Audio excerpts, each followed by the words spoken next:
And another development that takes place here. February is a big month. There's a lot of different things going on here, and that's it.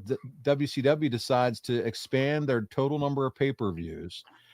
In the February 20th, 1995 edition of the Wrestling Observer, Dave Meltzer discussed the decision to increase the pay-per-view events and raise the price of the events as well. So they're pushing the boundaries here with pay-per-view. They're replacing June and November's Clash of the Champions, so that's no longer.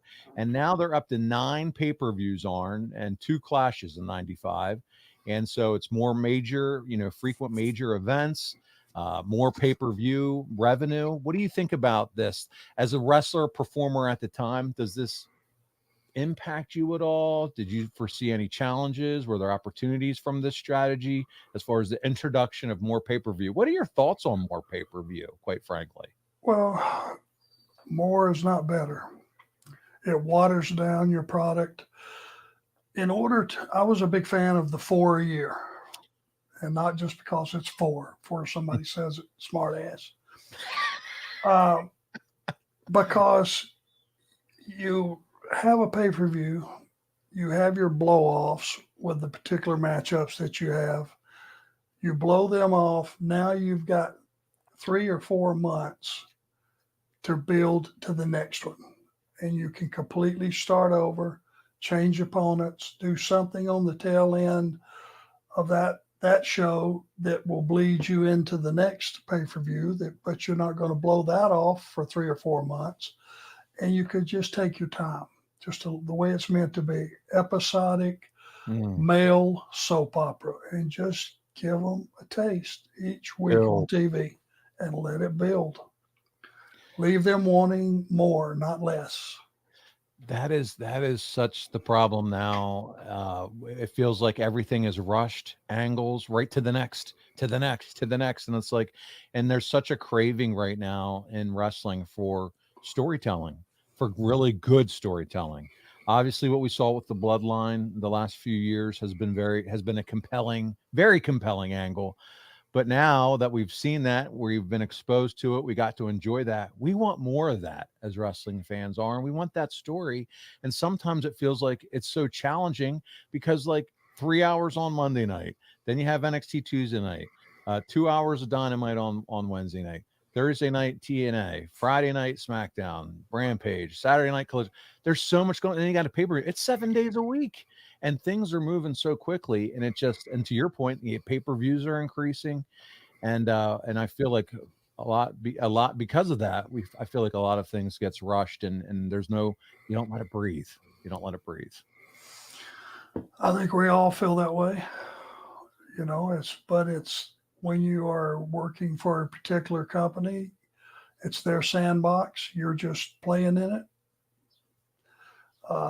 The only thing I could advise people to do, because there is not enough devotion to the storytelling and the little piece each week alone, is for the talent to kind of take it by the reins and do that in the ring.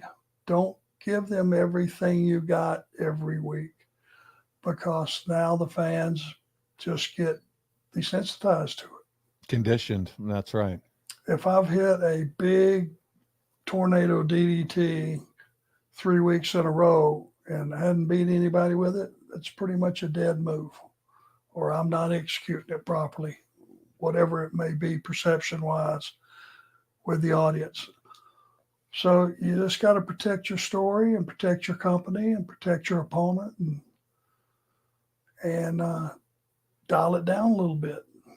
Doesn't mean you can't do something that's going to be memorable, and you should try to do something memorable in every match that you're in every single time. That doesn't mean necessarily higher impact.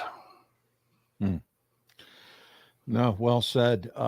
Dave Meltzer continues here with the whole increase of pay-per-views. So I'm going to read a little bit of this. He says, WCW heavily relies on pay-per-views as their main source of revenue at this time, with recent events grossing significant amounts, especially the Hogan-Flair matchups. These events are crucial for the company's financial stability, offsetting potential losses. However, there's a concern about oversaturation. That's what we just talked about, and the risk of diminishing returns. Despite declining buy rates in the industry in recent years, both the WWF and WCW have seen these declines stabilize.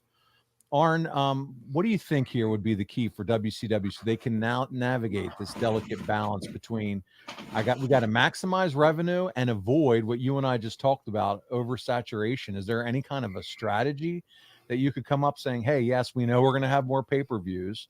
So what do I, as a booker, as someone that's putting this together, say, how do I be effective in balancing this all out? Because I know pay-per-view is our big revenue generator.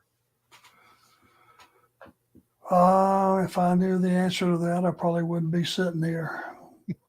I'd be probably in Aruba in a mansion on the beach. That sounds like a beautiful thing, Arn. So totally, I get it, but honestly, that's what we just talked about. That is still a balance that current product, has struggles to figure out as well too.